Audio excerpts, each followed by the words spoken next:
Do you know those women where as soon as they put on a vest top or a strappy dress, their shoulders instantly make them look toned? Like everyone's looking at them thinking, she works out. They don't look mannish, they don't look bulky, they've just got a really nice feminine, defined, toned figure. The frustrating part is that you're doing your shoulder exercises. You're going to the gym consistently, but yet when you look in the mirror or when you slip into your summer dress, you don't feel or look anything like they do. So this leaves you wondering, is my genetics holding me back and stopping me from having these defined shoulders? But that's not actually true. You see, one of the main problems is that women are going to the gym and just doing the one variation of lateral raises. So in this video, I'm going to dive into one of the biggest mistakes that you're making that's stopping you from being able to tone up your shoulders. I'm going to give you 5 different lateral raise variations to help spice things up and help you continually making progress. And then I'm also going to reveal one of the biggest training mistakes I see women making, as well as one of the biggest nutrition mistakes that again is going to stop you from toning up them shoulders. And if you don't know who I am or why you should actually even listen to me, I'm Lewis, the owner of the Lemon Frog Fitness Company. And I've been helping women for well over a decade now become more confident in their bodies, become more confident in the gym, and absolutely feel amazing no matter what they wear. And I've been doing this in person in this private gym that I built for them.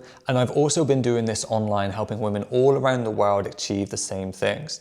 Just like Alison here, who for the first time this week has gone on holiday and felt amazing in her body to wear whatever she wanted. Or ladies like Kirsty, who was actually scared to go into the gym when we first started going in. She'd wear a hoodie, she'd cover up. Now she stood in front of a camera doing a photo shoot because she's so much more confident. And if you are a woman that's been going to the gym consistently, doing all the right exercises, but you're still not seeing any results, make sure you head to the link below and I'll share with you the 3 biggest training mistakes that I've seen women making. But for now, let's dive into this video and let's go over the 5 lateral raise variations that you need to be doing, and then let's cover those bonus things to help you finally tone up. If you've been going to the gym for some time now, you know that lateral raises are one of the hardest exercises to try and progress on. You know that when you try and go just that 1 kilo extra, it can feel like you're trying to lift an extra ton and you just can't lift the weight anymore. Now, the reason for that is during a lateral raise, the exercise just gets harder towards the top.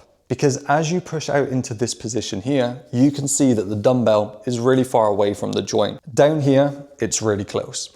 That's why a lot of people may try and go up a weight, but they can only get here because the higher you come in this exercise, the heavier this dumbbell gets. If I bring the dumbbell into here, I can actually handle that a lot easier because it's closer to the joint. But as soon as I extend my arm, it's now trembling and I'm struggling to hold that position. But the thing is, when it comes to toning up, one of the main things that we need to do in the gym is progressively overload. We need to either lift a heavier amount of weight or do more repetitions. Because when we do this, we apply more mechanical tension to the muscle, which is something that basically triggers your body to grow and adapt to the new demands that you're placing on it. But how do we actually achieve that when you can't lift any heavier weight or you can't do any more repetitions because you've hit a plateau? Now that's exactly why I'm going to show you 5 different variations of lateral raises so you can continually progress in the gym, because lateral raises are one of the best exercises you can do to give you that full shape when you're looking front on towards your body. Now this first variation is actually not going to be too dissimilar from a standard lateral raise. What we're going to do is some bent arm lateral raises. As we spoke about a minute ago, the hardest part of this exercise is here, right? That's where it's the heaviest because the weight is so far from the joint. And we know that when we're in this bent arm position, the weight becomes a little bit lighter. Something else that you need to know is that your muscles are stronger on the way down for an exercise than they are on the way up. Meaning that if you was to put a weight here, you could very slowly resist against it and be stronger than if you was to try and contract up through the movement. So what we're going to do is put those 2 things together. We're going to come into an L raise to begin, where we're at a 90-90 bend. We're going to come up to the top like so, extend those arms, and then very slowly release on the way down. What this is going to allow you to do is lift a heavier weight during your lateral raises, because you can slowly resist that heavier weight on the way down, even if you can't push it on the way up. What this is going to allow you to do is become stronger in the lateral raises, and then over time, what you'll find is you'll be able to do the weight that you weren't able to do before. The next variation is going to be some side-lying lateral raises just like this. Now, the reason that this is different is because, as you can tell, My arm is at the top position, what would normally be a lateral raise, but there's actually no weight here at the moment, right? The weight and the heaviest point is now here.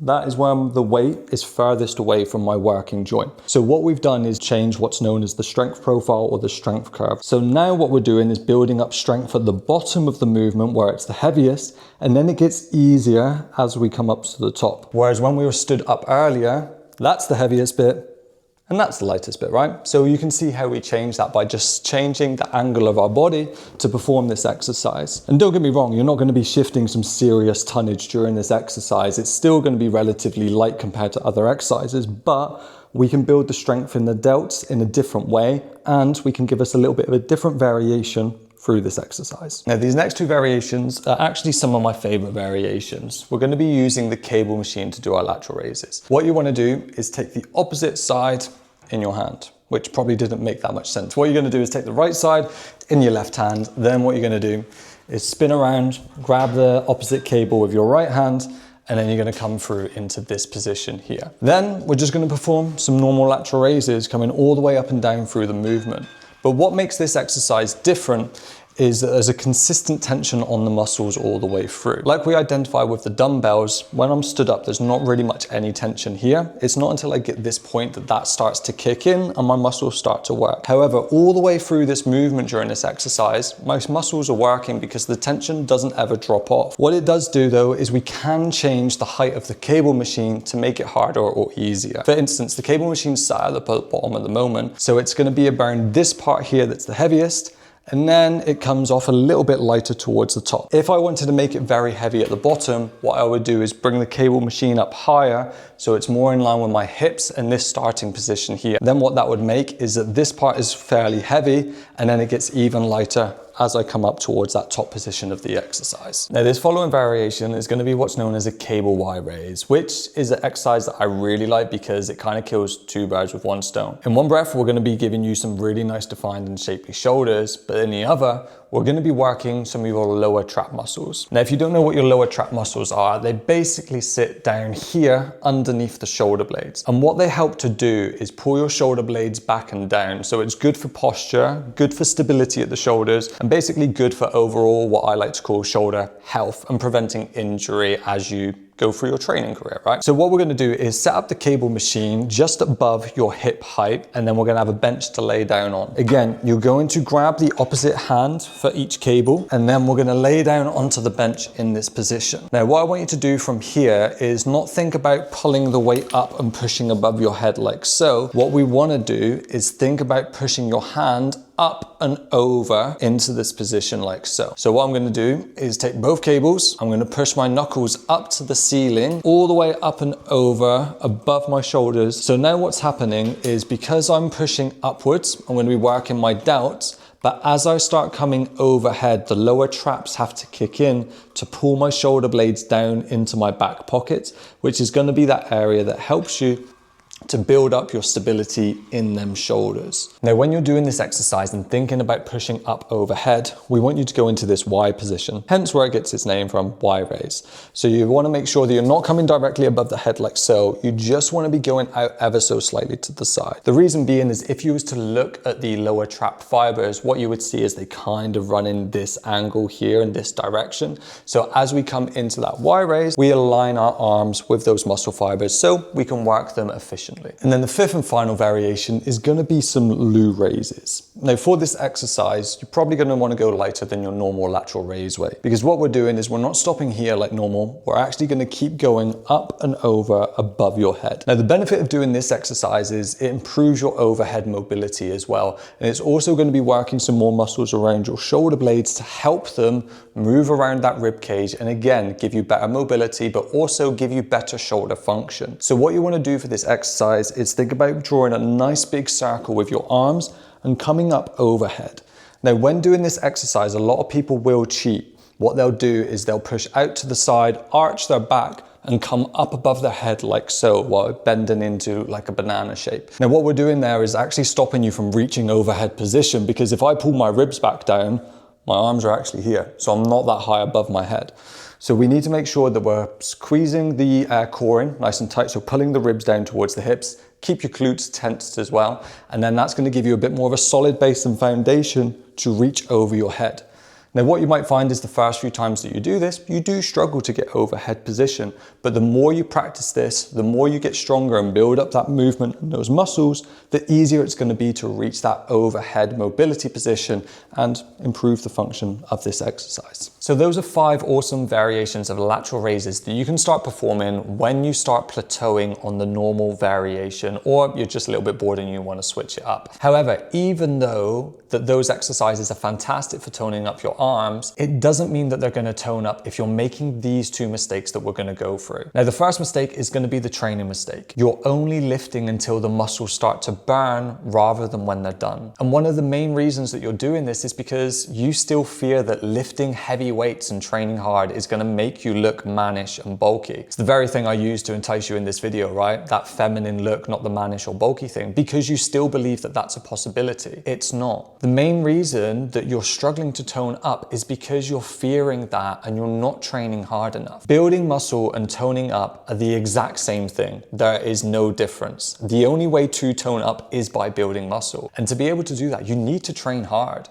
You need to be pushing yourself to that point of failure. And yeah, you need to make sure that you're progressively overloading and adding mechanical tension like we talked about. But the way to do that is by training really freaking hard and not fearing about becoming mannish or bulky, because it's not going to happen. All that's going to happen is when you train to that intensity, you're going to start seeing those tone defined shoulders that you've been chasing. Now, the other mistake that you're making is with your nutrition. You can be doing everything right with your training, but if you're making this mistake with your nutrition, you're still probably not going to tone up. So you need to make sure that you're eating enough protein every day. And I know you probably think that you are, but from all the women that I've trained, every single one of them fought and hand on heart were convinced that they were eating enough protein. A lot of women believe that 100 grams of a chicken breast is 100 grams of protein. It ain't. It's about 25 grams of protein. You're probably going to need 5 or 6 times the amount of that if you want to start toning up and seeing your physique develop and your shape change. Right now, you're probably getting enough protein in your evening meal. We probably don't need to worry about that. But your breakfast and your lunch is severely lacking. You need to make sure that you're eating large chunks of protein throughout the day frequently to help you hit 120, 30, 150 grams of protein per day. Now, this is going to depend on your weight and your body fat percentage, but you roughly want to be aiming between 0.8 grams per pound of body weight and 1.2 grams per pound of body weight. That's grams of protein per pound of body weight. So if you was weighing 100 pounds, which no one really weighs, but it's easy for my maths, you want to be aiming between 80 grams of protein today and 120 grams of protein per day. Because even if you're getting your training right, if you're not getting that nutrition right and giving your body the nutrients that it needs to start building and reshaping your muscle after you've been having hard training sessions, then you're not giving it the right stuff to be able to actually add more muscle in the first place. So what we need to make sure that we're doing is training really, really hard, and then also making sure that we're eating enough protein and recovering well so our body can go in and do its job and give us more shapely arms. Now, don't forget, if you are going to the gym and you are eating enough protein and doing all those things, but you're still not toning up, then what you need to now do is go to the link below and download my free guide to the 3 biggest mistakes I see women making with their training. Because every woman that's come to me has been making these mistakes, and once we fix them, they finally started to tone up and see the results for the amount of effort they were putting in. So make sure that you go download that. The other thing that you need to do is make sure that you follow me on social media on my Instagram, because right there I'm putting everything about what my clients are doing to be able to achieve the amazing results that they are. Right now, a lot of my clients are going through phases of eating more calories so they can build muscle and tone up much more easily. And if you don't want to miss out on that and learn how to eat more without gaining fat, then you definitely want to make sure that you go and do that, because I'll be giving more details across on there. Other than that, don't forget to like and subscribe to this channel, and I really appreciate you watching this, and I hope that it's helped you along your journey, and I'll see you in the next one.